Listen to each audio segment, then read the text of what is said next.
इंदौर में रहकर सिविल जज की तैयारी करने वाली 28 साल की अर्चना तिवारी के लापता हुए 9 दिन हो चुके हैं, लेकिन अभी तक पुलिस के हाथ खाली हैं। अर्चना तिवारी आखिर गई कहां? अर्चना तिवारी को आसमान खा गया या फिर जमीन निगल गई? कटनी में घर जाने के लिए रवाना हुई अर्चना तिवारी ट्रेन में सफ़र करने के लिए चढ़ी जरूर, लेकिन रास्ते में कहां लापता हो गई, इसको लेकर अब तक पुलिस के हाथ में कोई सुराग नहीं मिला है। लेकिन अब इस पूरे मामले को लेकर पुलिस 3 अलग अलग थ्योरी पर काम करती हुई नजर आ रही है। अर्चना तिवारी के लापता होने से जुड़ी उन 3 थ्योरी के बारे में आप भी जान लीजिए। नमस्कार, मैं हूं अनुराग श्रीवास्तव और आप देख रहे हैं लोकमत हिंदी। कटनी की रहने वाली अर्चना तिवारी इंदौर में रहकर सिविल जज की तैयारी कर रही थी और वहां पर वो एक हॉस्टल में रहती थी। लेकिन रक्षाबंधन के ठीक पहले 7 अगस्त को वो इंदौर से अपने घर कटनी जाने के लिए रवाना हुई और ये उस समय का वीडियो है जब वो इंदौर के गर्ल्स हॉस्टल से बाहर निकल रही थी। तब उसकी एक सहयोगी छात्रा ने उसको सी ऑफ भी किया था और तब अर्चना तिवारी पूरी तरीके से सामान्य नजर आ रही थी। लेकिन इसके बाद अर्चना तिवारी ट्रेन में सफ़र करने के लिए इंदौर बिलासपुर जो ट्रेन है नर्मदा एक्सप्रेस, उसमें सफ़र करने के लिए चढ़ती है। B3 बर्थ में वो चढ़ती है और उसके बाद वो अचानक से लापता हो जाती है और 9 दिन गुजर जाने के बाद भी पुलिस के हाथ खाली होते हैं। तो सवाल इस बात को लेकर है कि आखिर अर्चना तिवारी गई कहां? अर्चना तिवारी किसी साजिश का शिकार हो गई या फिर उसके साथ कोई बड़ा हादसा हो गया? आखिर अर्चना तिवारी के लापता होने के बाद पुलिस के हाथ अब तक खाली क्यों हैं? सवाल इस बात को लेकर भी है कि ट्रेन पर चढ़ने वाली अर्चना तिवारी को क्या आसमान खा गया या फिर जमीन निकल गई? आखिर अब तक अर्चना तिवारी मामले को लेकर पुलिस के हाथ कोई सुराग क्यों नहीं लगाए? इसकी कहानी हम आपको बताएंगे। साथ ही हम आपको बताएंगे कि अब इस पूरे मामले को लेकर न सिर्फ रेलवे बल्कि मध्य प्रदेश पुलिस के साथ अब देश भर की जांच एजेंसियां भी शामिल होती हुई नजर आ रही हैं। लेकिन इस पूरे मामले में अब पुलिस 3 अलग अलग थ्योरी पर काम करती हुई नजर आ रही है। आप उसे भी जान लीजिए। थ्योरी नंबर 1, अर्चना तिवारी किसी बड़े हादसे या फिर साजिश का शिकार हो गई। सवाल इसी बात को लेकर उठ रहा है कि जब ट्रेन में सफ़र करने के लिए अर्चना तिवारी चढ़ी, B3 में वो सवार हुई, उसका बर्थ नंबर 3 था जहां पर उसका बैग भी बरामद हुआ था। लेकिन आखिर उसके बाद अर्चना तिवारी गई कहां? क्या वो किसी हादसे का शिकार हो गई? इस बात की भी संभावना जताई जा रही है।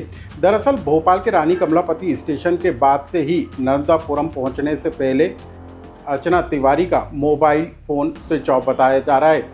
यानी कि अर्चना तिवारी जब नर्मदापुरम से पहले नर्मदा के घाट से पुल पर गुजर रही थी तो क्या वो गिरकर नर्मदा नदी में गिर गई या फिर उसके साथ किसी ने किसी बड़ी साजिश को अंजाम दे दिया? इस बात की संभावना पुलिस के द्वारा जताई जा रही है।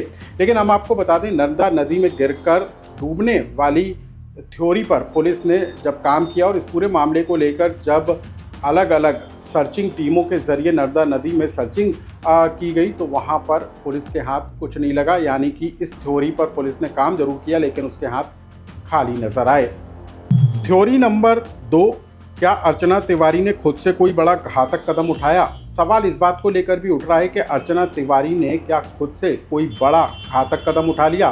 क्या अर्चना तिवारी ने खुद नर्मदापुरम पहुंचने से पहले ही अपनी जीवन लीला को ख़त्म करने की कोशिश की और कहीं पर छलांग लगा ली? इस बात की संभावना जताई जा रही है। लेकिन इस बात की संभावना भी कम नज़र आती हुई नज़र आ रही है, क्योंकि रात 10 बजे अर्चना तिवारी ने फ़ोन पर अपनी चाची के साथ चर्चा की थी और जानकारी के मुताबिक चाची ने बताया है कि तब तक अर्चना तिवारी पूरी तरीके से सामान्य थी। यानी कि इस तरह की संभावना कम नज़र आ रही है, लेकिन फिर भी पुलिस इस थ्योरी पर काम करती हुई जरूर नज़र आ रही है। थ्योरी नंबर 3, क्या अर्चना तिवारी भोपाल के रानी कमलापति से नर्मदापुरम स्टेशन के बीच घने जंगलों में गिरकर जंगली जानवरों का शिकार हो गई?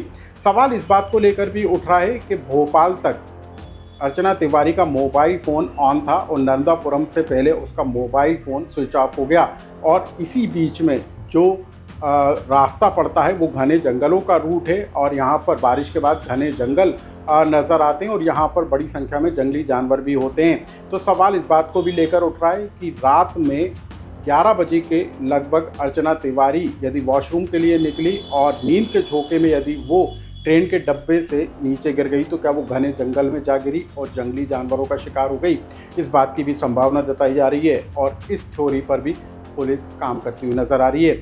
हम आपको बता दें कि इंदौर से लेकर कटनी तक के रूट पर पुलिस जो है पूरी तरीके से अलग अलग टीमें बनाकर जांच करती हुई नज़र आ रही है। सिर्फ रेलवे और मध्य प्रदेश पुलिस नहीं बल्कि इसमें कई जो अलग अलग एजेंसियां हैं उनको भी शामिल किया गया है और पूरे रूट को खंगालने का काम किया जा रहा है। लेकिन 9 दिन बाद भी अर्चना तिवारी के मामले में कोई सुराग हाथ में नहीं लगना कई तरह के सवाल जरूर खड़े करता है। हम आपको बता दें कि रक्षाबंधन के मौके पर बीजेपी के सांसद वी.डी. शर्मा ने इस बात का दावा किया था कि मध्य प्रदेश पुलिस के हाथ में कई अहम सुराग लगे और इस पूरे मामले का जल्द खुलासा होगा।